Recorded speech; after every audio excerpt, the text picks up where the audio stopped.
Good morning, everyone. We are in session. Welcome to meeting number 47, the House of Commons Standing Committee on Government Operations and Estimates. Of course, the mighty OGGO. We welcome back our friends from Canada Post. Thanks for joining us today. Rappel au règlement, Monsieur le Président, je n'ai pas l'interprétation en simultané. Call to order, Mr. Chair. I do not have the simultaneous interpretation. They are remote today. Oh, translators are remote today. Wonderful. Anyways, again, welcome back, Mr. Edinger and your team. The floor is yours for an opening statement. Go ahead, sir. And good morning, Mr. Chair, et bonjour tout le monde.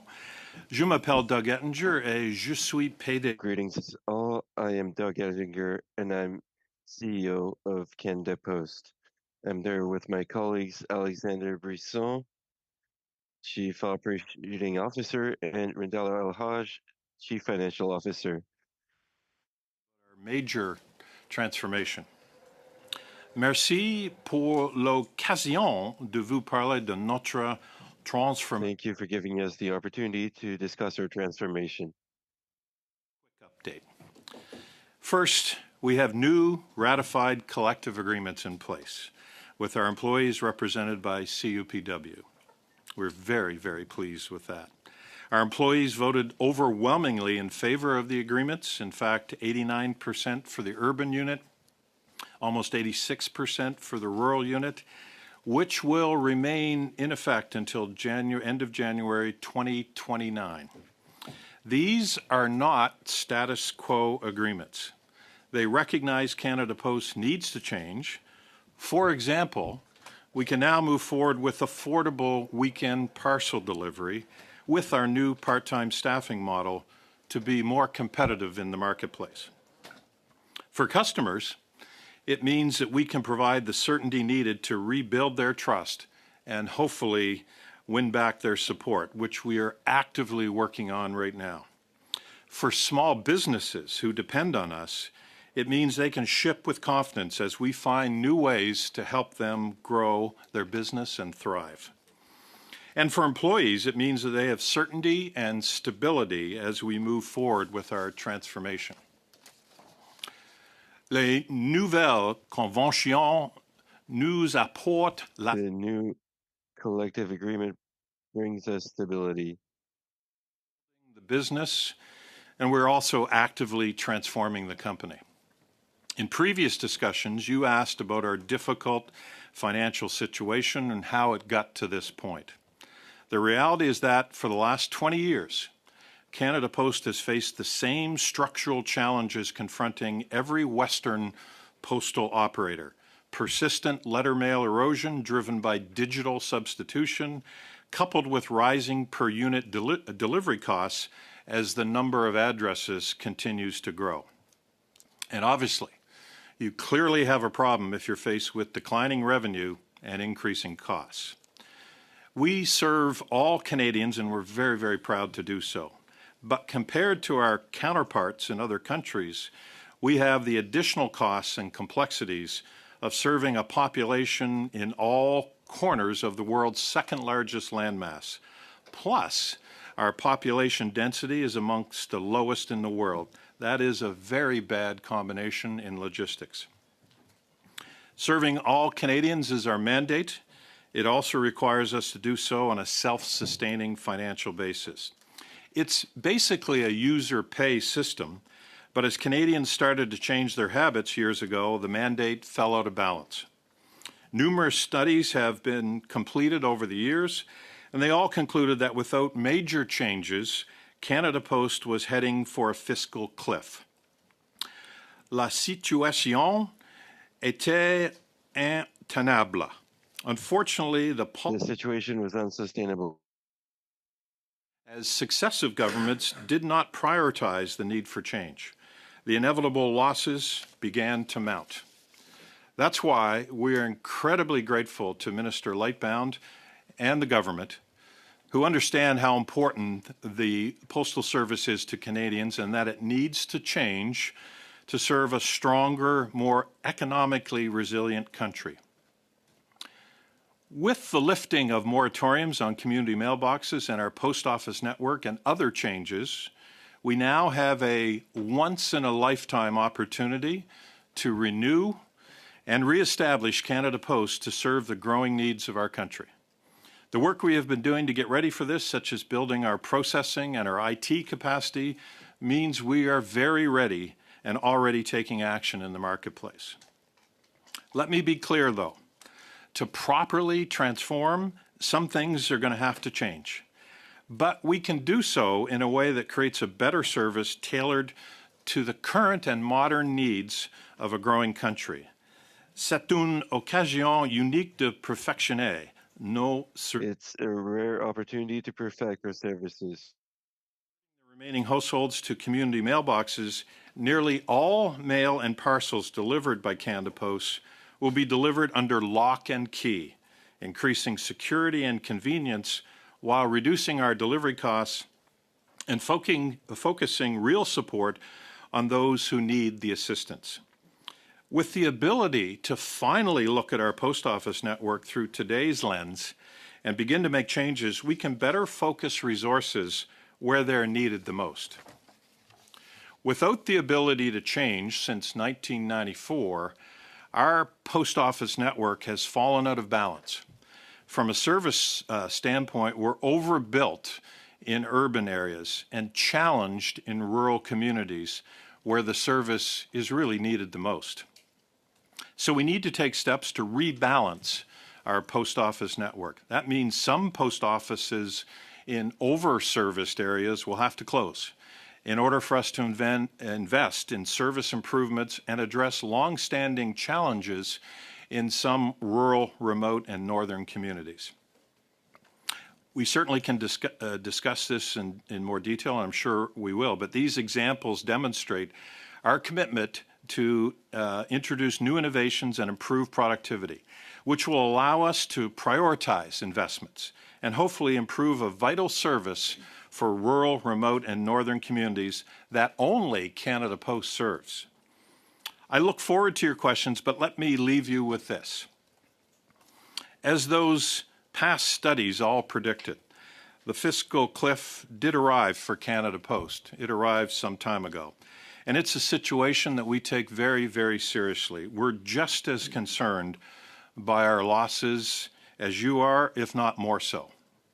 We can't change the past, however, but I want to reassure you we are 100% focused on the future and our transformation. We now have the responsibility and the accountability to turn the corner, provide a better service, and return to financial sustainability. It's a very big job, but we have an incredibly talented and determined team that will deliver for Canadians and ensure we pay them back for the loans as quickly as possible. The story of where we are today and how we got here is well documented. But judge us on our performance moving forward as we write a new, exciting chapter, in fact, a historic chapter, a TSN turning point for those sports fans in the crowd. For Canada's Postal Service, pour le service postal, il y aura un... For the postal system, there will be a before and an after. Thank you. Before we do, we've got Mr. Edinger for a full 2 hours, so I'm going to be, as we often are, a bit loose with our time to allow a proper response. But try and get you, if you're leaving an open question, try and leave me at least 30 seconds. We'll allow him extra time because we have so much. But don't ask a question with like 2 seconds left and expect us to give him an extra minute. So just keep an eye on that, and we'll be as flexible as we can with everyone. Mrs. Block? Thank you, Chair, and thank you, Mr. Edinger, for joining us today, and to your colleagues as well. And welcome back. I think we've seen you a few times in the last 18 months. Yes. Your Q1 report for this year provides an update on page 5 to the transformation plan. Now, we know Canada Post submitted the plan to Minister Lightbound 8 months ago, and although you were given permission to begin consultations on your plan, it has still not been approved. Is that correct? That is correct, to my knowledge. We submitted the plan on November 7th to the minister and PSPC. There's been a lot of conversations, a lot of clarification, a lot of new information provided. And as you noted, we are moving forward on a couple of the core principles of that, community mailboxes, and assessing our post office portfolio out in the marketplace. So we've started that. But, we're confident the plan is a very good plan. There are no surprises in there. I think I said that the last time I was here. There won't be anything in there that you wouldn't have thought of already, I'm sure, especially given the study this group has done on it. But we're very confident, but we're still waiting for support to move further. But I will say that we're ready. We've been preparing in the background, and we have a full transformation team ready to go. Yeah, there was a real sense of urgency last fall when the minister announced that some of the moratoriums were going to be lifted and I guess demanded a transformation plan and demanded it within 45 days. So it's a little troubling that it's taken 8 months and counting in order for you to get approval from the minister. Can you tell us how long consultations will last on this transformation plan? Great question. Unfortunately, I don't know that. I think you may want to ask the minister on that. But again, we're in very close conversation on all the details of it and clarifying it. And we have our team, while there was space over the last several months, we've created 10 work streams on our transformation program that we're ready to go. And I'd say the two of the bigger ones, though, are the ones that are underway. The community mailboxes themselves, and we've announced 2 waves of those already. We've announced all the ones that are planned for next year, another 500,000 addresses. And that alone, which will take a few years, it's not instant coffee or it's not going to happen overnight. But there's savings between $400 and $500 million a year in that. Plus, we reduce injuries, we reduce GHGs, et cetera, et cetera. Thank you. I think the 2 programs are really important in this overall Thank you. transformation. In your opening remarks, you talked about the Canada Post's excitement about writing a new and exciting chapter. Your Q3 report in 2025 said you will need amendments to the Postal Service Charter. Have those amendments taken place? No, but again, we are working on those diligently with the department. We're back and forth on those. And those are amendments around letter mail that will change letter mail timing across the country.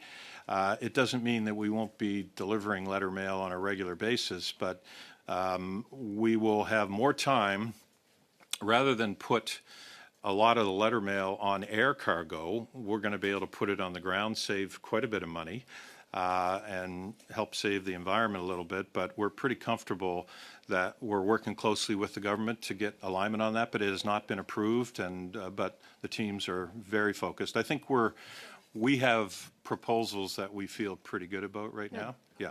So another question for the minister, perhaps. Yes. When you visited this committee last, the chair had asked if you had the ability to close post offices that were in the middle of urban cities. Excuse me. Yes. And you said you would take direction from the government, but ultimately that you could do it yourself. Has the minister given you direction on what should constitute a rural post office? I think we've talked quite a bit about what the definition of a rural post office is. It's a really good point. And there was really no definition of rural. I mean, from 1994, it was a list of post offices that were not to be closed. So that moratorium is off. But I will stress that we're taking it very thoughtfully on this. The rural ones are even more important, and I shouldn't. There isn't a divide between rural and urban. But we're really going to look at it with a community lens. We're not just going to do a one-off and not look at the surrounding post offices and what the community needs. We're going to consult with the community, get their feedback, see how they're using the post office. People have really changed the way they use the post office since then. Before, they were buying a lot of stuff in the post office now, like money orders and things like that. Now they're dropping off their parcels and they're dropping off their returns. Thank you. So it's very different. Sorry, okay. I was... No, I going thank you on there. for your explanation. I would just say this.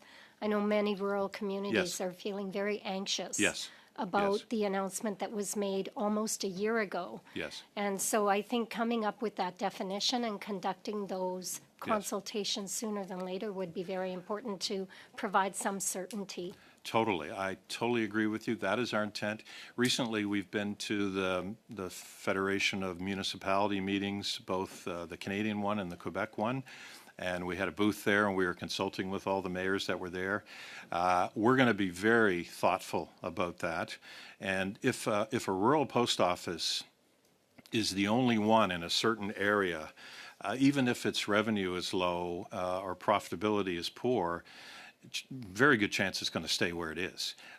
Sorry, I was going to add one thing, but I won't. Go ahead. Well, I was going to add that in urban areas, and this is not always the case, but we have a lot of overlap. We have a lot of duplication of dealer post offices and our own corporate. That's the first wave. That's where we'll go first to try to get some duplication, and we're over-serviced in those areas, and we're underserviced in a lot. So we'll be able to redeploy resources to the areas, and that's what I was getting at in my opening comments. Redeploy some of those resources to the areas that really need it. Thank you. Thanks very much. Ms. Suds. Thank you very much, Chair, and thank you, Mr. Ettinger, and your team for being with us again today. I actually would like to build on the questions of my colleague there. We know back September 2025 was when Minister Lightbound announced a series of measures aimed at consolidating underutilized kind of post offices and reducing operating costs. I recently was alerted to a notification in my community around QR codes being provided or stationed out at 4 post office locations, 3 of which are urban, 1 rural in my community. That is intended, I believe, to give constituents the opportunity to provide feedback on this path forward. Can you speak a bit about what that entails, please? Thank you. An important question. And as just building on my last answer is that we're very empathetic to the rural areas and the urban areas. We don't want to move too quickly and surprise people. We want to get their feedback. So that is one of our first measures. The QR code takes them online where there's a survey where we find out how they're using the post office, what gaps they see. Are there other services they could use? If they're not using the post office, why is that? And so it's our first effort to get broad, and that's across the country. So we want to get broad feedback from Canadians and put that feedback into our program as we go forward. But essentially, it's going to boil down to listening to the communities, seeing what they had. I mean, if there's 5 little post offices within 10 kilometers, probably that's an area that we're going to be looking for to close one or more. But we'll look at maybe increasing the hours in another one or offering other services in another one. So our goal here is to enhance service. We can't cut our way to success on this. Absolutely not. Our focus, and this is what it boils down to, if consumers don't want to use Canada Post, we can do all the cutting we want in the world, and it's not going to matter. We need to create a customer service environment, and we're very focused on this, where they want to use us and they can rely on us. And there's a whole bunch of innovations in the pipeline that I might get a chance to just to highlight a little bit. But we haven't been sitting around for the last couple of years. We've been just pent-up demand to get these programs out in the marketplace that are all about the customer, what works for them. And they've changed their needs from 30 years ago. And it's time that we modernized the post office network. Incredible. You've been here a number of times over this last session, and it strikes me that you appear to be much more positive and optimistic in this meeting so far today, which is great to see. Maybe I'll give you that opportunity. You seem to have some ideas, as you've said, innovation in the pipeline. I'd love to hear what that entails. Yeah, so thank you for that opportunity. I'll get to that real quick so I don't chew up too much time. But first of all, the announcement last fall, taking the fetters off of us that have been there for a long, long time, was amazing. And we're just so pleased and grateful that the government decided to take this seriously for the good of Canada, not just for the sake of doing it. We connect all Canadians. We're in every community. We live in every community. Who better than us to do a better job for Canadians, especially right now? The other thing was the agreement we were able to negotiate at the table with the union was a breakthrough for both parties. We both had some give and take in that process. It's not a perfect deal, but it's a transformative deal for the organization going forward. So now, as I said, we can do weekend delivery. We can compete with the big global players that are out there.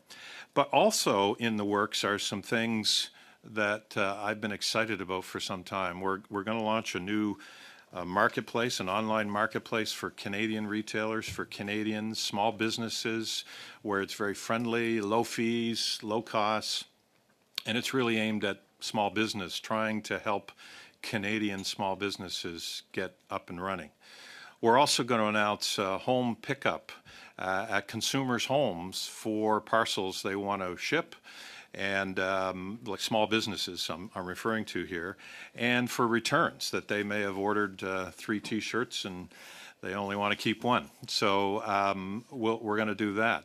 And we also have, I'm very excited because we were tough on small businesses. I want to apologize to Canadians. I want to apologize to small business for the tough time over the last 2 years. We were in disruption for over 220 days over the last 2 years with a variety of issues.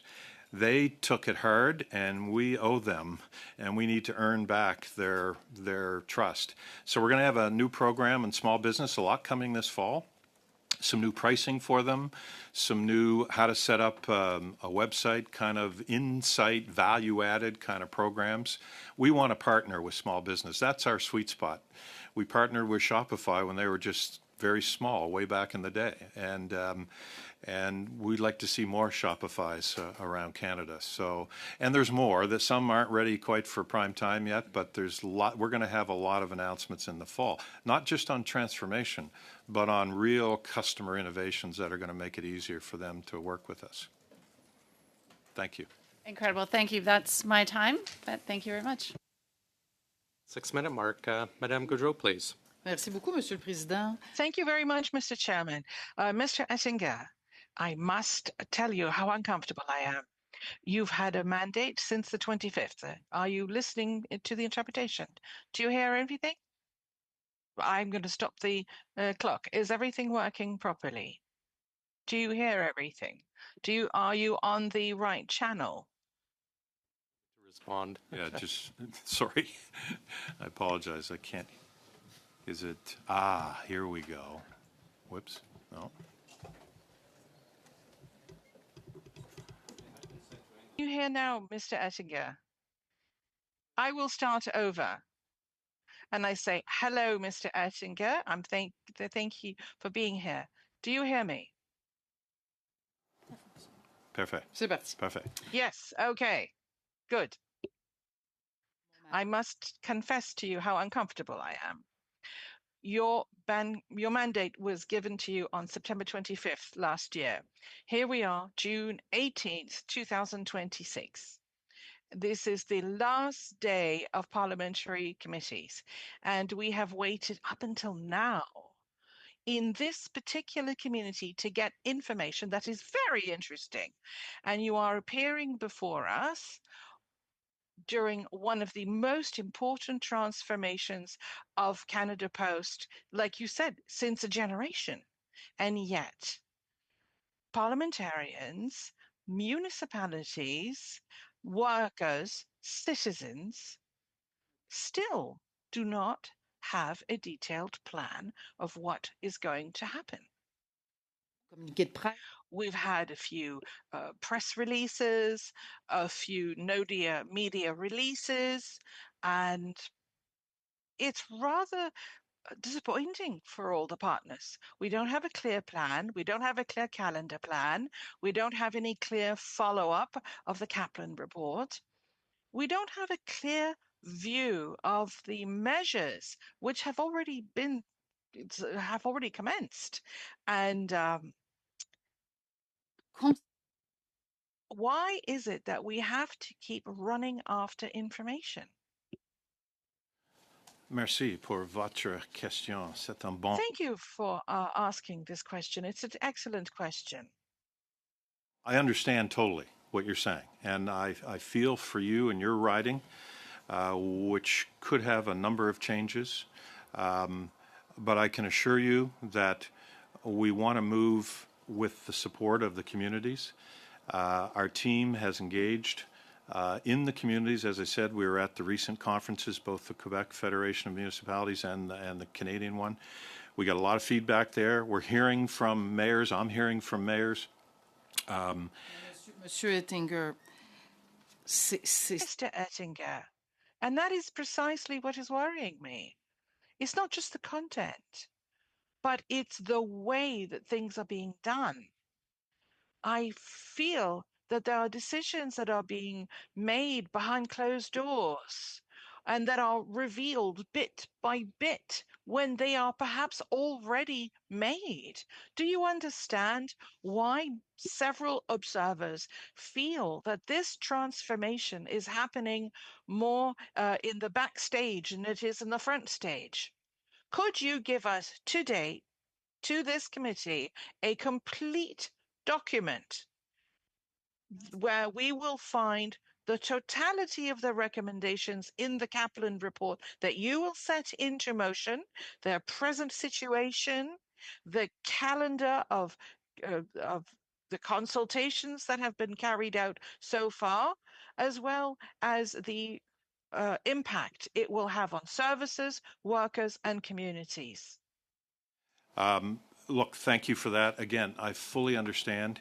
Our guiding principles for this transformation are to enhance service, make changes with respect, be thoughtful, be flexible, keep stakeholders apprised and engaged, and protect. Ettinger, la if I réponse could, est oui. Mr. Ettinger, is either a yes or a no? Are you going to give us a total document today with everything included? everything that has been approved for us has been announced. So the community mailboxes, the first 600,000 addresses in 51 communities, have been released, and our team is working with all of those communities to figure out how best to do it, and we have a process for that. And secondly, we have started on the post offices our assessment of the various regions around Canada, and we're doing an assessment based on a community lens. And we're starting our research with the surveys to customers. So you may want to follow up with le gouvernement. En tout respect, Monsieur Ettinger, nous sommes le All the respect I owe you, we are right now in Parliament, Mr. Ettinger, and it is a crown corporation, Canada Post. And I regularly meet elected officials, municipal officials, and mayors, and this is not what they're telling me.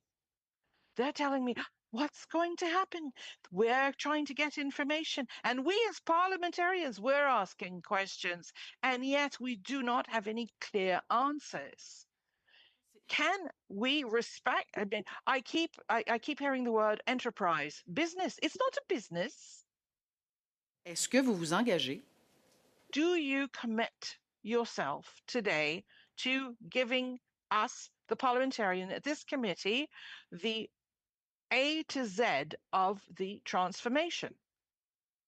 Under the purview of our department, PSPC, it has not been fully approved based on my understanding, and we talk to the government frequently about that, so I can't give that today.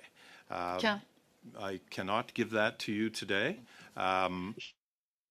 Rest assured that we're working hard on it. We have a plan that's been submitted. Again, there are no surprises in that plan. It is all the things that other countries around the world have faced and what they're doing, and all the things that we need. And we're going to do it very thoughtfully with Canadians and make sure we're in the communities. That's all I can say here today. Merci, Monsieur le Président. C'est vraiment. Thank you, Mr. Chairman. It is so disappointing, Mr. Chairman. Thanks. We'll go to Mr. Stevenson for 5. Welcome to OGGO, Mr. Stevenson.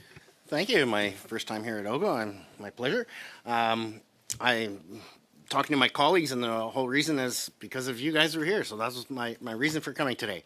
I was quite pleased that you were in a positive mood earlier, and I hope you can keep that going. With I've got several questions, and what I'll do is I'll ask a bunch of these questions so you can decide if you get somebody else that needs to answer them, and then I'll kind of go back through the reasoning why I have them. And if I don't get through all of them, you can maybe provide the answers in writing. So to start with, how many customers or postal recipients would you have in a postal code? How big is a geographic area would you say that you have for a definition for a postal code? Like what kind of range of number of customers, you know, certain postal codes we have 20 to 1,000, 10,000. How many people actually are going to fit in there? And what is the criteria that Canada Post will have to create a new postal code for a certain area? And if you have that, is it publicly available? Can the public find out of that? So that if a citizen, a company, or a neighborhood would like to have their own postal code for whatever reason, and I'll get into those, how do they go about that? What's the process? So those are the starting of what I have. Now, in today's digital age, postal code have become very important to Canadians, to their lives. It affects their banking, financing, insurance, and many government programs. Insurance often they'll base their rate if there's a crime rate in one certain area, then they'll say their insurance rate will be this. If they have a fire department in this postal code, then their insurance rates are. So the postal code can be affected on various different areas. One of the programs that you'll probably recall that was very dependent, and in my riding of Yellowhead, I have probably 90% plus everybody's driving to the post office to get their mail. So that's not the delivery issue is not the issue then. It's more of where they have it. So one of them, previous to last year, before the last election, the consumer carbon tax your rebate was based on where you live. If you filed your income taxes, there's a checkbox, you're urban, you're rural, and they will often correlate that with your postal code. I have a specific area in my riding where it's called Waiparis, Ghost Lake, Ghost Valley, directly west of Cochrane. They have to drive 20 minutes, 40 minutes to get to Cochrane to where their mail is. That's not the issue for them. But when you looked at specifically that carbon tax one and many other programs, social services, Cochrane fits with the Calgary urban riding. They live outside of that. They were not. They technically should have got the 10% bonus because of the living in the rural area. Their postal code often would have them denied that, and it was a major fight. So having a postal code out in that area, just even if it was still in Cochrane, the delivery postal code would actually make the difference for them. So the people of that area actually created a petition last year. I presented it in the House. I also gave it to the minister, and I had also sent it to I didn't get as high a level as yourself, but I sent it to Canada Post, and the response that we got was basic. I got no response from the minister, but the response from Canada Post came back to saying these people get postal delivery, and that's as far as we're going to go for now. But today, with your remarks, I'm encouraged that you're saying you're really looking at where postal codes will come, or like where they're going to have post offices and where they'll have delivery. So I'm just, first of all, I'm wondering if you actually got any response from the minister on this. I somehow doubt that. But if you could maybe elaborate on what that process will look like going forward, and how can we help these people so they can get their own postal code? Understood. Thank you. A lot of good questions in there. I have to admit that this is the first time I've heard of this. Yeah, I assume that. That's why I was here. Yeah, you could probably read my body language very carefully. We will take that back and look at it. There may be some people behind me that work on all of these issues, and they can, I'll make sure we get back to you, sir, and give you, I'm not sure how the process works, but look, with the changes to post offices that were potentially looking at over time. There's no plan to change postal codes. It was more post offices. Now, from time to time, we do get questions on why is one area deemed urban and one deemed rural, and they're very close to one another. So that kind of question I've gotten before. And we do take a look at those because sometimes it's deemed to be unfair. And it may even be shipping costs are different between rural and urban. And so that kind of question I've heard before. We do look into those and see what we can do if it's appropriate to change them, based because community change, right? Yeah, well, that's exactly it. I know Cochrane, yeah, where they get their mail. Sorry, Mr. Stevenson. sorry. You'd used up your time. Yeah. But we got it. We got it. Thank you. Thank you. Thank you. Ms. Rushworth. Yes, thank you, Mr. Chair. And Mr. Ettinger, last time when you came before the committee, I was delighted that you made the robust commitment with respect to the accommodation program, especially as in my writing, there's a lot of rural communities and older citizens. And so I've actually, we played that clip on my social media, and I did get questions. From a couple of people, they asked whether they would need a doctor's certificate. And so I was wondering if you've given further reflection on what a robust accommodation program would look like. And thank you. And look, I heard you loud and clear, and we've heard a lot of Canadians saying to us that the accommodation program needs to be a lot better than it is. My commitment and our commitment is to do that. We've already done some things. We've put it online. It's easy to navigate. And we recognize that service comes first in this process, but safety is right there with it. And a lot of seniors, I'm in that category now, so I can speak for myself that, it needs to be convenient. And if people have functional challenges, we need to give them whatever support they need. Sometimes it's just that it's easier to pull out out of the community mailbox the box. The tray will come out, or it could be a braille tray for those that are blind or close to that. It could be that the level needs to be changed for people that are in a wheelchair or whatever. And then certainly, if people have good reason that they can't physically get there, we're not going to make it overly difficult for them. And I think maybe in the past we were very difficult on that, but we want to make sure right now 17,000 households use that. We're going to be promoting it more. We're going to make sure that people understand that that's critical to this. I think and again, we're going to be consulting with communities, but if people are concerned, I'm very optimistic that we can provide once or twice a week delivery if that's what somebody needs.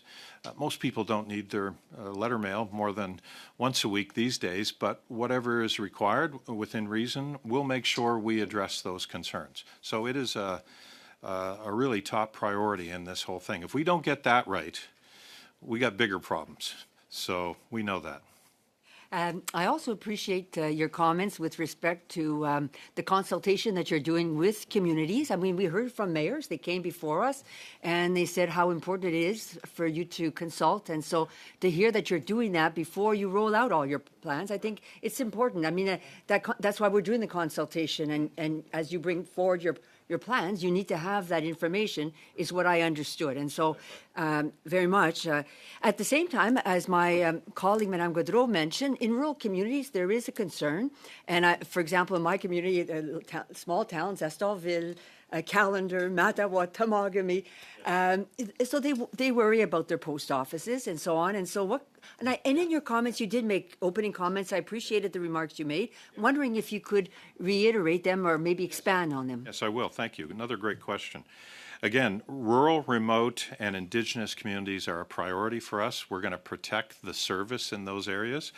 And I know how important they are. I grew up in a small town in Nova Scotia. I've lived in small towns across Canada. I understand how important they are. They can be the hub of the little community, depending. So we're going to be very thoughtful about how we do that. We have not, to the earlier questions, we have not made any decisions even internally on which post offices we think should stay or go. We're working on making sure we have the right program to engage with people, get public input. That's what was referred to earlier that we're out there now with surveys, online surveys, and posters in all the post offices to say, here's your QR code, go to this, give us your feedback, and we'll address things. But we're going to look through like a community lens, a regional lens. Like I said earlier, if there's a lot of post offices in a small area, well, then that's probably one that we'll look at. But for those little smaller areas where I grew up, where they need the post office and need it maybe even more in some ways, we will be very sensitive to that. We will.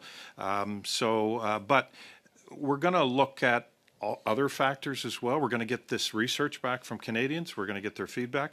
We're going to look at traffic in these stores. We're going to look at revenue in these stores. We're going to look at the stores nearby. We're going to look at all the feedback and make decisions thoughtfully. So nothing has been decided upon yet, but we're getting the process out there so that we can hear from Canadians. I'm almost out of time, but would you say that is what's holding back the final information from the minister? I don't really know. Again, I'm not privy to that, but certainly they're aware of our approach to how we would like to go about this, and we've started the early consultations. But look, we're all very sensitive to this. No one wants to lose a post office, and so we understand that. So, we got to do this one step at a time. Thank you. Thank you. Thank you very much. We'll go back now to Madame Gaudreau. Go ahead, please. Merci beaucoup, Monsieur le Président. Thank you, Mr. Chair. Mr. Ettinger, very quickly, we're talking about consultation. What consultations did you conduct so far? Thank you. Merci pour votre question. We have put surveys, posters in post offices across Canada, and customers will be able to see those, and there's a QR code there that they can go online, and there's a questionnaire. It's a pretty straightforward, general questionnaire, how to use the post office. What are the gaps? What are you missing here? Et Why ça, c'est pour don't la you use? population en Oui, général. oui, Mais oui, pour oui. ce qui est des That's for Canadians in general, but for municipalities, for example, maires, Yeah. est-ce que partners, could you provide the list of the partners who have been consulted since the beginning of the reform? Could you provide that to the committee? We have a full community relations team out in the communities across Canada. So they're meeting with MPs, they're meeting with local groups. We're meeting with all those. But recently we've been meeting with the municipalities as well, the Federation of Et c'est Municipalities. pour ça, en So fait, we're getting the qu'on feedback. a besoin de la liste parce que Well, that's why we need the list. I live in a community that's rural, and last week, 2 mayors called upon me because they're looking for information and they don't have any or very little. So at the same time, j'apprends you have to be proactive about providing information. Now, I'm learning today au grand public. that the public is looking for information. When there are partners that ask specific questions, they don't know what happens or what happens with it. They don't know what the criteria are being used. So they don't seem to be consulted. So what I understand is that exercise has not been completed. I understand that you've consulted the Federation and the Quebec Municipal Association. That's a good start. But in the coming weeks, are you going to be meeting with the territories, for example? Absolutely. And I'll use the example of the community mailboxes. We put a full binder together for all the mayors in the communities and for their municipal planning departments, OC. And our team have presented the information to them. We're consulting with them. We're going to use the very same model with post offices. So if you contact those same mayors, I think they'll tell you that they, for the most part, they would have received a binder on how the process is going to work, the consultation, we even propose potential Est-ce qu'il locations. est prêt? Est-ce qu'on Oui, a oui, accès? it's out there. It's out there. Yeah, No, on community mailboxes, not specifically on post offices. Okay. Et ça But we're- couvre 4 millions, je crois, d'adresses au Canada. Ça se- Okay, I think we're talking about 4 million addresses. That was a figure that was mentioned. So We'll use the same approach, which will be, I think, what your mayors quite rightfully are asking for. Et dans le processus, considérant, je le répète, And in the process, and now I repeat that Canada Post is a crown corporation, that they provide a service that's public, and les comptes à rendre. Donc, all so they're accountable to Canadians. So I expected dialogue with the territories or with the regions so that people feel that they're part of the process. And I hope that in the coming weeks, that's what we're going to see.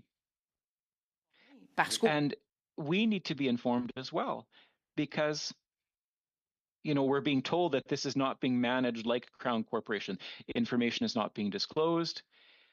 I have 39 municipalities in my riding who are looking at you and say, well, come on, don't try to pass one over on me.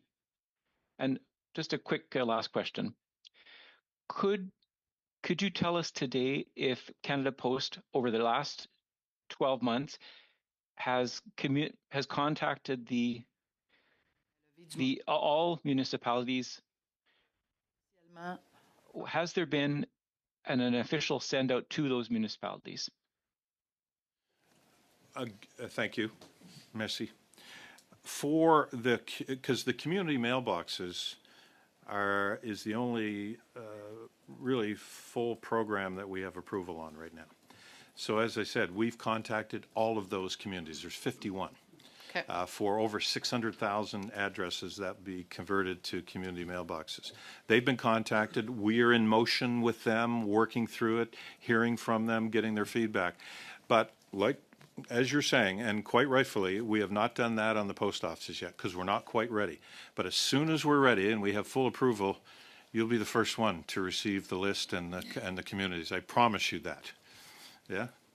J'aime bien cette réponse, Monsieur le Président. I love that answer, Mr. Chair. Mrs. Jansen, please. Yes, Mr. Edinger. Canada Post needs another $1 billion in taxpayer support to remain operational. At the same time, I understand that the corporation has committed itself to a $1 billion net zero transformation. So I'm kind of wondering whether the priority going forward will be becoming profitable or to meet climate targets. So your plan estimates $1 billion to transition Canada Post to a low carbon operating model. Is that still your estimate? Well, our goal is. I was kind of looking for a yes or no. Is that still your estimate? We want to get our North Stars to get to break even over the next 5 years. So that's the answer on a financial point of view. So, but I asked if your estimate for the transition to low carbon is still the $1 billion. We've had to pause and defer quite a few of our environmental programs, for example, electric vehicles, just due to affordability. Okay, that's great. I'd like to follow up with a few more questions. So of that $1 billion then, how much has already been spent? Perhaps Ms. Elhag knows? Please. Thank you, Doug, and thank you for the question. So, as Doug mentioned, right now our focus is absolutely. I know, but I'm just wondering how much has been spent. I don't have that particular dollar offhand, but we can get it to you. But that would be great. Thank you if you could do that. We are continuing those investments. I have a few questions in relation to that. Absolutely. So, does the $1 billion estimate include the full cost of electrifying 100% of the fleet by 2040, as you have in your transition plan? That envelope that was previously released does include that, yes. Okay. And how much have you spent to date, while you were having struggles, spent on the electric vehicles? As Doug iterated, we kind of had to delay. So you did not buy electric vehicles? Not to the level that we had committed to. We had to stop it. And how about charging infrastructures? Did you put any in? At this point in time, we had to delay. Renewable electricity contracts, did you put anything in place? We put some of those How much was that? I don't have that off the top If you of could my get head. that to us. For sure. How about for carbon offsets? We did spend some money on that. Can you tell us how That much? information. Okay. Yes. How about on consultants for this?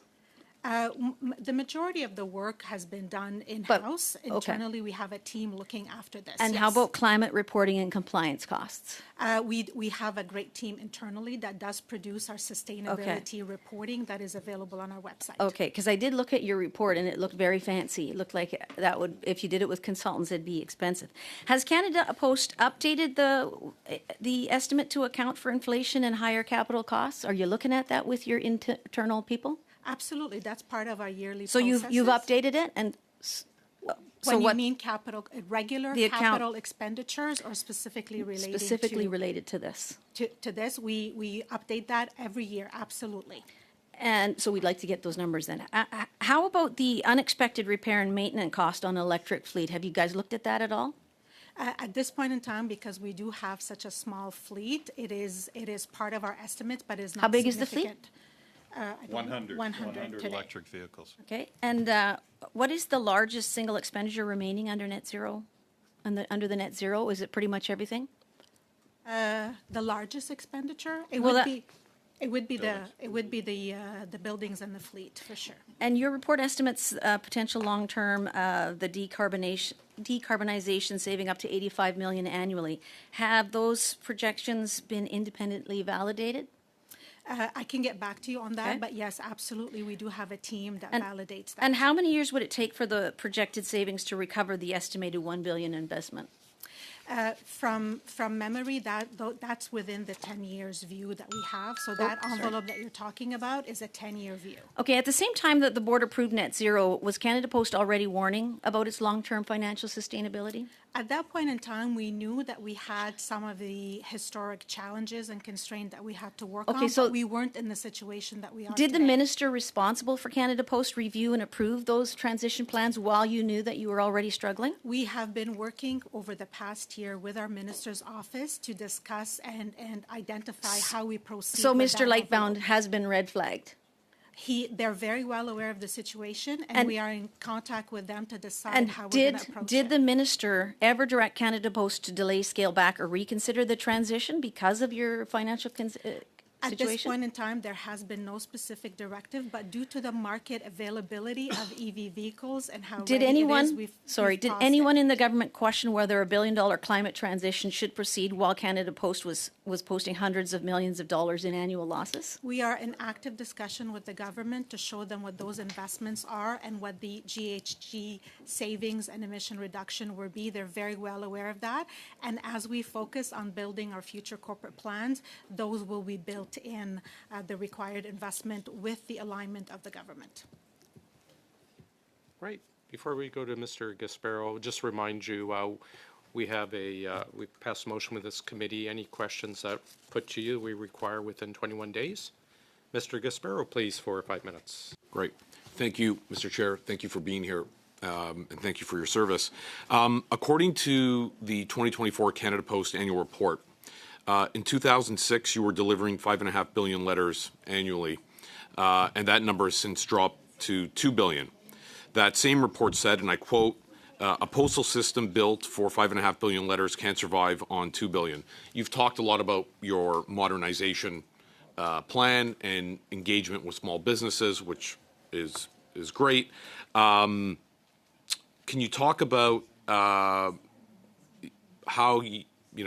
can you drill down a little bit more on how you plan to reverse the losses from 2025? Just drill down a little more for me. Talk about small businesses, parcel delivery, etc. Yeah. So a couple things very quickly. I'll try to be as expedited as I can. Now that we have the legacy restrictions removed, we're unfrozen from the 1990s, so we have a lot more flexibility going forward. First negotiated deal in decades with our major union, weekend delivery. All these new programs that I talked about earlier will be unleashed. Part of the problem in the last 20 years has been a lot of our labor disputes went to arbitration. Arbitration is a very narrow approach, and you don't get the change you need. So between those changes from last September and the new important 5-year deal with CUPW, we have now the flexibility to bring change. So the turnaround, that's a big part of the turnaround. We've also made some strategic investments in capacity and in IT that will enable us to come out very, very strongly. We're in a hyper-competitive environment against some of the best companies in the world. We have IT analytics and pricing analytics now that we can use so that we're very strategic on that. We're getting some of the best delivery on-time results in our history with a relatively new facility in Scarborough. And, you know, the transformation plan we have is very, very thorough around all of that. As I said earlier, CMBs alone will save us $400 to $500 million a year. But the main thing is to make sure with customers, with consumers, with small businesses, that we are doing a better job with them on a customer service basis, that they want to use us going forward. And that's why a lot of these new programs have been developed. They're in the pipeline, and we're going to launch them over the next several months, like the Canadian all Canadian retail platform online that will be a friendly platform for business and so on. But there's a lot of it that now we can move forward on that the team is extremely excited about. We're ready for it. And I think this is our moment to seize the opportunity, do it thoughtfully, do it respectfully, but move forward with all these changes that we've been waiting for a long time. I'd like to focus a little more on the parcel versus mail. Yes. And have you looked at international best practices from other jurisdictions? I'm thinking Australia, UK, other parts of Europe. Yeah. Can you talk a little bit about that? Yes, thank you. I'm on a global committee that's called KPG, and it's 11 countries around the world. We meet constantly, virtually, but we exchange best practices. I'm very close to the CEO of Australia Post, La Poste in France, et cetera, we're comparing notes. Basically, on a global basis, we're all facing the same challenges. It's just there's some differences in terms of timing and emphasis. We joke with Australia that we have snow, they have sand, but otherwise we're pretty similar.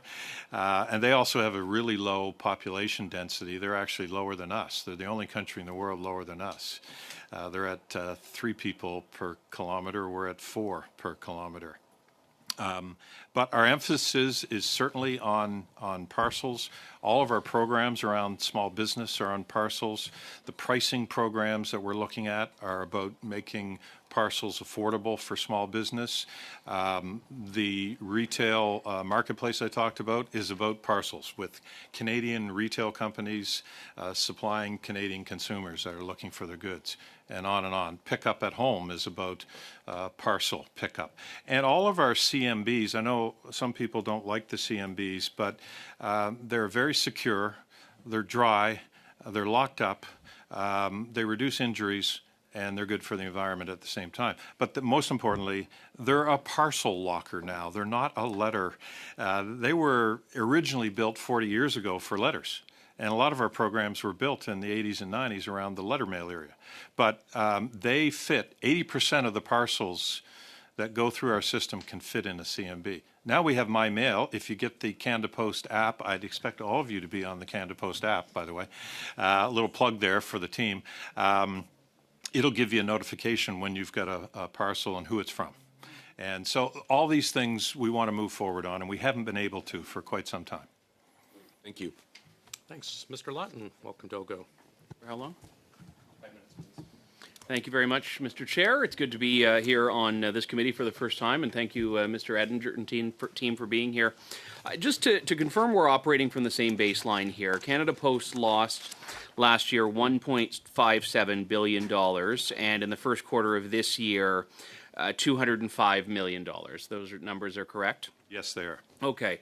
You've spoken a little bit about ways that you believe that you can reduce some of your costs. We haven't focused as much on ways that you think increasing revenue could factor into your operations. Where do you see the path to balance coming from predominantly? Is it going to be increasing revenue or reducing costs? Like, which is going to occupy the lion's share of the deficit? Yeah, thank you. By the way, a couple things. Good question, and it has to be both. It has to be a balance of both. As I said, you can't cut your way to success. We have no intention of doing that, and we have the best employees in the world, and they are great ambassadors out there, so that's that's one thing. 1.57 we lost last year, which is a difficult number to even say. But I would say it was a worst case scenario. We were in strike mode, not strike mode, but labor disruption 220 days or something like that. Our customers were scared off. They have lots of options now in the Canadian marketplace. So there was a day many, many years ago when we were exclusive with a lot of retailers, and that was it. That doesn't exist. There's online platforms, so even a small business can go online and get multiple options. Yeah, I don't But want to I just wanted to mention that I think the deficit is closer, the real deficit is closer to $1 billion. But Okay. that was an unusual bad year Okay. because of all the activity. But I will say, we've cut a lot of costs on the management side. We've taken more than 10% out of our management and executive. We got out of the guaranteed pension many, many years ago. I'm on a DC pension. Most of our employees now are on a DC pension, so we've taken that cost out. And we're looking for ways. We took $200 million over the last 2 years out of our discretionary spending, travel, those kinds of things. Thank you. This is I eating was up going half to of my move time already. sorry, I was going to move to revenue. Sorry. We'll get back there later on. Just of the costs that you believe you've cut adequately, are you still paying executive bonuses? Look, we have a bonus program, and as You have call two it, bonus programs, don't you? Yes, and I'll describe those to you. Well, I don't need the description, just the numbers that each of them you expect to occupy this year, please. Yeah. So, but I understand that question. I understand the sensitivities to that. Yeah. We have a corporate team incentive.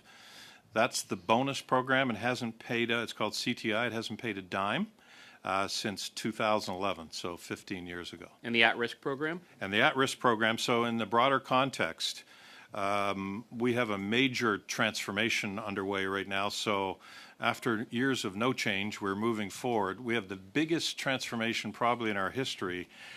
We've really only had a couple years in the last 20 years to really get to root causes, so we want to do that. So one of the things I lose sleep about is keeping the good people that are with us. So how much did you pay to keep those good people last year? So in the broader compensation program, to keep that talent, we paid a bonus last year, a at-risk pay was part of their compensation. But at the same time, of how much? I'm trying to get to the number here, sir. I don't have the number Okay. at hand, but will you provide it to the committee? But I want to emphasize in that I got to say this. Will you provide it to the committee? Yes, we'll provide that information to the committee. That at-risk program has 7,000 people in it. That's the only program. Management's in it, and frontline supervisors are in it. 2 unions are in it, and they have it in their collective agreements. And so almost 2/3 of the 7,000 people are union members, and it's in their contracts. So this is something that we've had there. And again, my biggest problem is we're getting people stolen away from us that are great people to government and other crowns who I think pay better. I think that speaks volumes about the way government views things. But this is, I guess, a very important question, because of those 7,000, not all of those are executives. So you would have people in that are getting bonuses of a couple of $1,000s. Yeah. When you provide these numbers, will you provide the amount going to executives so you're not effectively deflating your average, when what we're really after here is whether executives at Canada Post are making out like executives at Canada Mortgage and Housing Corporation, which paid out $30.6 million in bonuses in 2024, or Via Rail, which paid out $11 million in bonuses. We're not after what you're doing to unionize workers. We want to know how much you and your colleagues are getting while posting $1 billion deficit. No, I hear you, and we'll provide you with the total numbers. But what I'm saying here is these are important people that are working on the accommodation program for CMBs. These are valuable people through the organization, right from the front lines through. That's the only program we have. So it's not an executive program per se. It is a program through the organization. Administrators and assistants are part of the program. Thanks very much. Ms. Martin, please. Thank you, merci. I want to pick up actually on this question of the union and of your workers, because my understanding is that Canada Post is looking at some pretty high employee turnover in the not too distant future with a very large proportion, almost half of your workforce within 10 years of retirement. And these are good jobs. They're good jobs for Canadians. Certainly in my riding and in my former practice as a family physician, to have a job with Canada Post was to have some security, was to have a decent wage, was to have some protections. And the same can't always be said of some of the competitor organizations. And so and in urban environments, there are lots of folks for whom, these jobs are really important. How does this new negotiated settlement with CUP-W put Canada Post in a position to attract and retain against the competition workers in this environment? Yeah, thank you. Great question. And I'll say that it's been a challenge. I mean, we've been in the media, we've been out there, we've been very transparent over the last couple of years with our challenges. That's hard to take for some people, so we've had a higher than normal turnover. But a lot of the people are leaving because they're saying the compensation isn't at the level and the benefits at the level of other Crown corporations and government departments. I mentioned earlier, we have a defined contribution pension that we take the risk on, and that's what I'm on. So we don't have any guaranteed pensions here. So we've taken those costs out. We've taken 10% of the management, and we've committed to the minister that we're going to continue to look at all layers of government. But one thing with CUP-W, they still have job security in that agreement. So we're not, and 30,000 was a number that was presented in the media. What we meant to say, and what we said, I think, was that up to 30,000 people will be eligible for retirement over the next 10 years. So we're going to use attrition and leverage attrition so that people will leave with their retirement benefits and so on, but we might not replace them all. Right. Is really what we're doing here. But I think from our perspective, and I think on all sides of the House, as we're concerned about affordability and about ensuring that Canadians can make ends meet, one of the most important ways we can do that is to ensure that people are employed in good work with decent compensation and good benefits so that they can make ends meet. So I salute you for reaching that negotiated settlement. I think it's really important for Canadians. Yeah. Just briefly, because I represent an urban riding, University Rosedale, in the heart of downtown Toronto, and we've had a lot of focus, and understandably so, on rural communities this morning. But what people in urban communities are hearing you say is that we will be doing our best to boost services in rural communities at the expense of the urban environment, and particularly in multicultural communities like my own, where people often are newcomers, speaking different languages, trying to navigate government forms, et cetera. The post office has been a safe place to go to ask the kinds of questions that people may need to ask. So can you talk a little bit about your perspective on maintaining market share in the urban environment and on providing good, solid, culturally appropriate services in urban communities like my own? Thank you. Thank you for that question. And I'm very sensitive to that. Again, when I say urban, I say that because we have dealer post offices that are very prolific in urban areas, primarily. And in some cases, we'll have a corporate store that we run that's maybe unionized. Well, it would be unionized. And we have a Shoppers Drug Mart right next door to it. You can literally throw a baseball from one to the other. So there is, and we have quite a bit of that in some of the urban areas. And some of these urban areas used to be rural. And so we have some that used to be designated as rural, but they're very much suburban and urban. And it's not that we want to rip it apart, we don't, but we want to get some rebalancing in the system. So our goal, and we will commit to this, is to maintain the service and maintain that community flavor that's out there in different ethnic communities where they really rely on the post. And, there's a lot of those smaller communities that use some of our money transfer things to send money outside of Canada, which we do, $2 billion a year in transactions on that level. So we want to very much continue that. I think that's And I'd encourage you, if your survey doesn't already do so, to think about how you might reach out to those communities where it might not be as easy for people to scan a barcode and answer a survey in French or English, but where in fact the ways that people use the post office in an urban environment are different and need to be included in the broader transformation plan. And I would suggest also, as I'm sure you're doing, that be taken into consideration in the accommodation program as well. Yes. We often think about accommodation as being, folks who live in an environment where they can't travel a long distance to get to a post office or whatever. But we have lots of older people in my community who are living in vertical towers in naturally occurring retirement communities.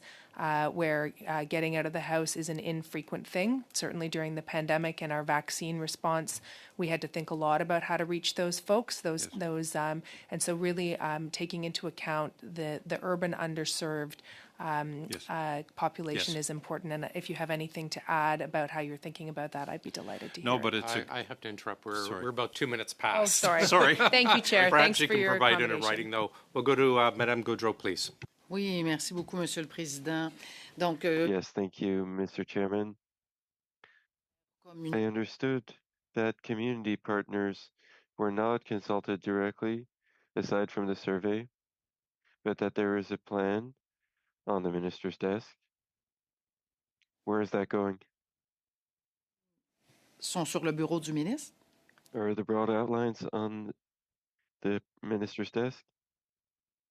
Our plan to the minister last November. So they have the whole plan, but they've been asking lots of questions since then. We've been clarifying things, and so they have the full plan, and they've had the full plan since last November. Yes.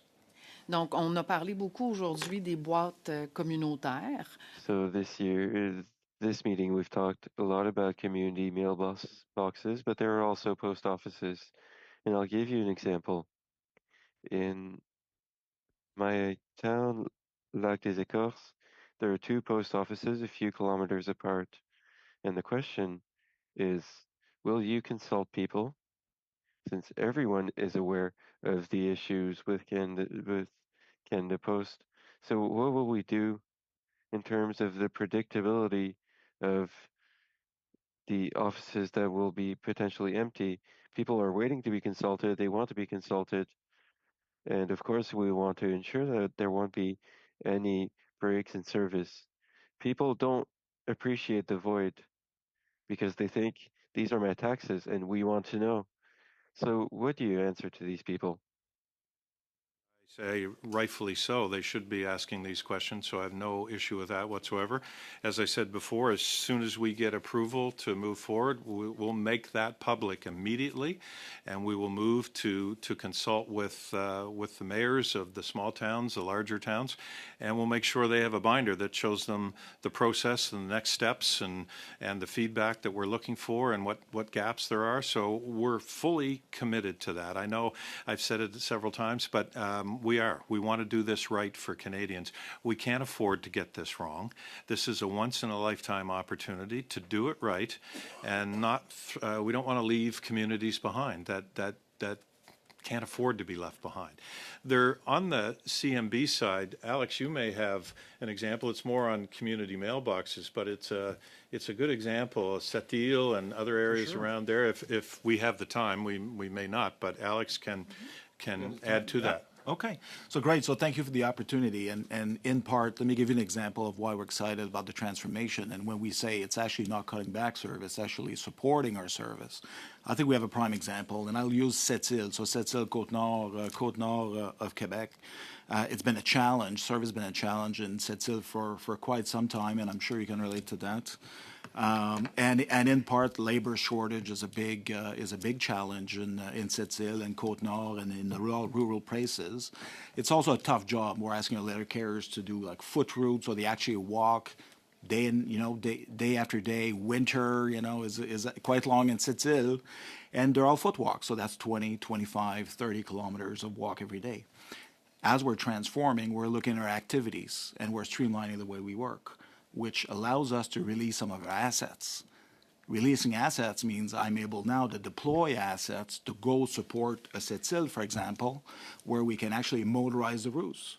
And the combination of motorization and the implementation of CMBs gives, we're more productive in Sept-Îles, so we're going to have less routes, so we can better utilize the people that are there, and the net impact of redeploying our resources is going to be better service in Sept-Îles. And that matters a lot. And that's what we're about. So that's a big part of our mandate. So all these ways we're finding now through transformation to go support a rural service is to me very, very powerful. And I can talk about Sept-Îles, I can talk about Port-Cartier, I can talk about Ils reçoivent leurs bottes d'hiver par Poste Canada. Donc, les gens. In the Madeleine, they receive their winter boots through Canada Post, so people are very worried. The more you're actually going to see a better service in the rural world. Donc, ce que je comprends, là, en terminant, mon temps achève, Monsieur le Président, c'est là, il y a une fragilité au niveau de la. My time is running out, but I understand that there is some fragility when it comes to trust, and I hope that today's meeting Avoir la confiance. will allow our municipalities to regain trust through consultations, but a QR code in a survey is not sufficient. It's not because we don't want to receive you, but it's not normal for us to have to invite you to have clarity on these issues, knowing that the minister already has so much information. And then we'll go to Mr. Danko, and then we'll finish up back with Madame Gaudreau. Mr. Gill, go ahead, please. Thank you, Chair. Mr. Ettinger, last time you were here, we talked a little bit about organized crime and how it's impacting the mail system. Can you provide us in writing with how many investigators are working to secure the system, the number of parcels that were intercepted for criminal activity over the past 5 years, the types of offenses, and do you have the necessary legislative tools and the wherewithal to combat organized crime using our mail system? Yeah, thank you. Great question. I'll try to answer all those questions in a row. Last year, first of all, we have 80 postal inspectors across Canada. They're highly trained, but most importantly, they work closely with the RCMP, closely with all the provincial police forces, CSIS, et cetera, et cetera. They have the ability, if they see a parcel that looks suspicious, to remove it and inspect it, and then if it's containing an illegal substance or a non-mailable matter, we call it, they turn it over to the police right away. They intercepted last year, I think it was around 10,000 of them, for a rough total street value of $10 million. So look, it's a very complex area. This is we're very sensitive to organized crime, and they get better all the time, unfortunately. So it's putting pressure on us. There's no question about it. But we do a lot of stuff in concert with, like I said, the RCMP and other police forces. So we're not doing it on our own. And, it's something we're committed to. involved as well? Pardon? Is the CBSA involved with you? Yes, 100%. I should have mentioned them. Okay. We have regular meetings in person with CBSA. Right. Yes, we work very closely with them, particularly at border, obviously, border locations where they're right in our facilities, in fact. I'm going to suggest, Mr. Ettinger, 80 people is not enough for a country this size. They have an entire police service devoted to this in the U.S. So, but I'm going to leave the rest of my time to my colleague, Mr. Lawton, and I would look forward to the written answers from you, sir. Thank you. Thank you very much, Mr. Gill. Just a couple of quick questions on a topic I know you've addressed in the past. The federal government at one point thought that Canada Post would be a logical conscript for its ill-fated firearms confiscation scheme. I know in the past you have indicated, and Canada Post has indicated, and your union has also indicated that there is no interest in participating in this. I just want to confirm with you, is that still your position? Yes, 100% still our position. Okay. Safety is our number one priority, yeah. We're And not part of that program, and I personally was very uncomfortable with it in terms of, at the time, they wanted folks to return their guns to post offices, and I saw so many issues, safety issues with that, we were not comfortable. And just further to that point, I mean, you're identifying areas where you hope to make up a deficit. I mean, the government could come to you because they haven't been able to actually get any other mechanism that is viable for this through law enforcement or other groups. Like, they could come to you and say, hey, we'll give you this much money conditional on you participating. That's not at all something within the scope of what you're willing to do. Look, it's just me saying this openly, but one person's life is not something I want to live with, and I just think there wasn't enough safety guardrails around that particular proposal to make it viable. We do ship on the ground from commercial manufacturers, but that's a very focused and very very safe process where it's packaged in the right container and so on. I've used it myself, so I'm familiar with that service as a customer. Yes. Thank you for that. Just in the minute I have left here, you had indicated earlier you wanted to speak to ways that you are looking at increasing the revenue stream. You have about 55 seconds if you'd like to share that now. Yeah, thank you. I was just looking for one of my key pages on that. So as I said, the stability we have, the shackles coming off, and our North Star is to get to break even in 5 years, so roughly 2030-ish. And what's good about our transformation with 10 work streams is that the team is extremely focused on this. We know what we got to do. We're ready. We got the teams in place. By the way, we're not using consultants on this. We're doing it ourselves. It's on everyone's agenda. It's on my agenda every day. Every meeting we have is about transformation. How are we doing on the 10? And we have a whole process to make sure they're integrated and they're not overlapping one another, and that's been up and running for quite some time. It's so as we go forward, as I mentioned, new retail platform for Canadian retailers. We want to grow the parcel business with all of this. So pricing, strategic pricing, not that we're going to discount like crazy, but we're going to go out there and try to retain customers that left us during the labor disruption period, get them back with better service. Our service has never been better coming out of the last couple of years, 96% plus coast to coast on a national basis. Pick up at home for returns. We have the most accessible returns system in Canada. A lot of people are wanting to buy online and send things back. We have 25,000 locations for people to return, and you can go online, print a label with your retailer, slap the label on the package, bring it to Canada Post, Mr. Edinger. whatever. So I'm getting into my marketing routine here, but we're going to charge you for your advertising. Okay, all right. Offset some of our bills. Yeah, exactly. Yeah. Mr. Denko, please. Thank you, Chair. And I think my big takeaway from this discussion today and previous discussions we've had about Canada Post is that we all agree, all parties agree on the importance of Canada Post to Canadians. And I'm thinking about that in the current context of how to get information to everyone in the country that is trusted and that you know is going to be delivered. And really, if you think about it, with the challenges of local media advertising or advertising on social media, whatever platform it is, really Canada Post is the only way. If there's something critical that you need to get out to every single Canadian and know it's going to get there and it's a trusted source, Canada Post is really the only option. So thank you for sharing, the transition plan and the importance of the service. I wanted to use the time that I had left to talk about the collective agreement with the Canadian Union of Postal Workers. And you touched on it a few times, but I think I want to give you the opportunity to talk about the importance of that to certainty and your plans moving forward. Yeah, thank you. Great question. And if you noticed, I'm a little more positive today. That's one of the main reasons. It's been tough on Canadians, tough on small business, tough on our employees, tough on everyone in this room. And it was a long grind, but we're so very pleased that the members ratified the agreement. And like I said earlier, it's not a perfect deal. No one gets a perfect deal. There's give and take. You make concessions, they make concessions.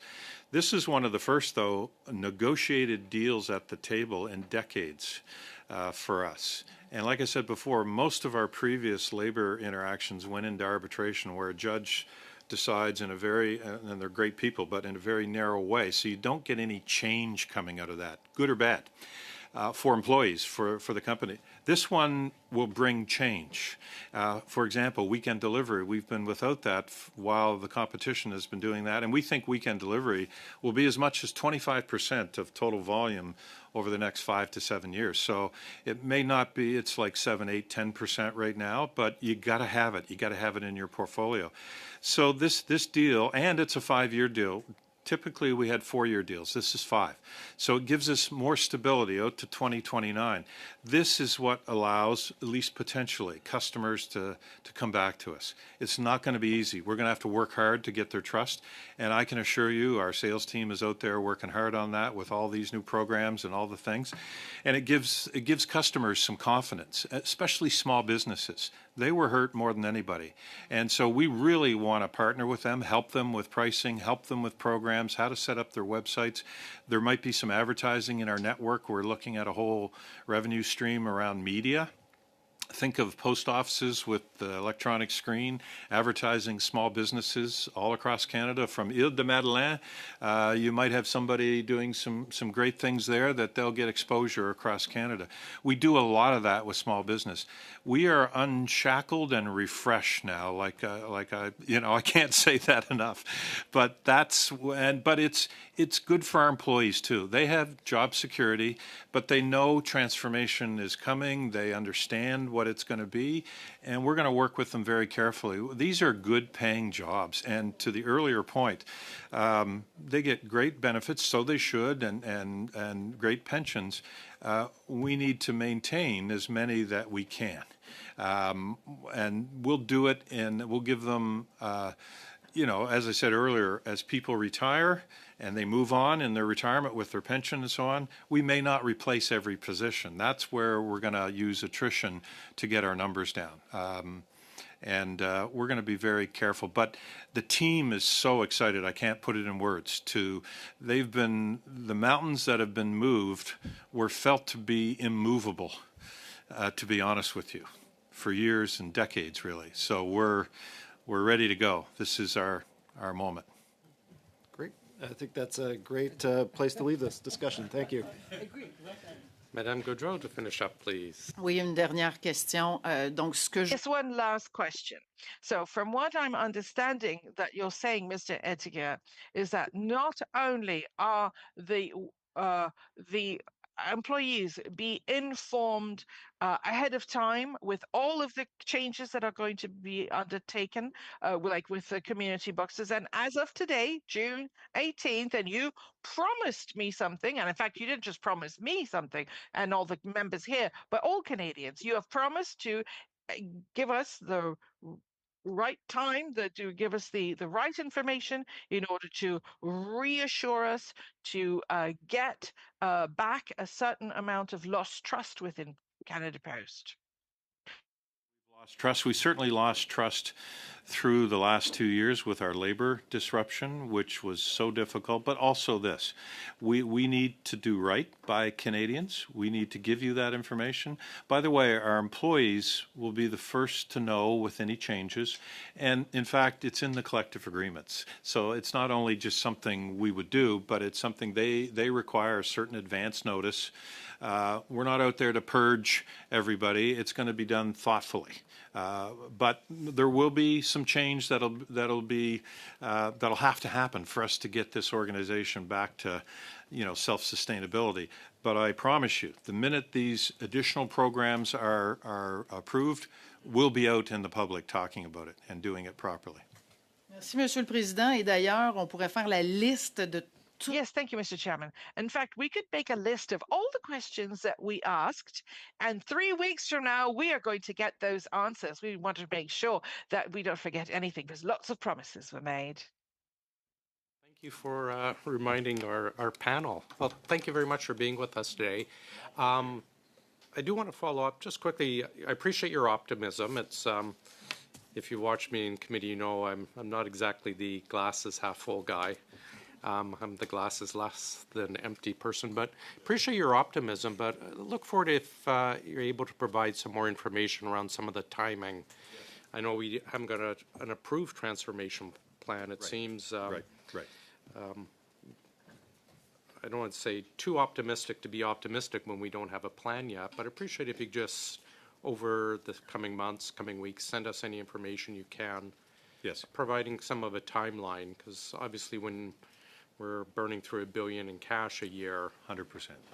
Yeah. I hope to see a lot of urgency, but There is thank you again urgency. for being with us. Yes. Colleagues, Thank you. before we break, I just want to say thanks to our wonderful clerk, Marc Olivier, the mighty Mog, and of course, Ryan and Olivier, our translators, our support team, and of course, our IT team as well. Just a reminder, August 30th is the date we had set for witnesses for the Motion 16 study. If you could have it in by then, I appreciate it. Mr. Edinger, before you go, as I've stated before, I want to give a personal thank you to Donald Cooper. He is our Canada Post rep based in, unfortunately, Calgary, not Edmonton, but based there. He's always an incredible help. Recently, we ran into an issue where, unbeknownst to constituents or Canada Post or anyone else, the city decided to dig up several streets worth of laneways blocking their access. He was able to help get a emergency CMB put in so that we could get mail to our constituents right away. So I want to pass that on to him as well and to you. Thank you again for being with us. Thank you very much. Have a wonderful Appreciate summer. it. We are Appreciate adjourned. it very much. Thank you, JP.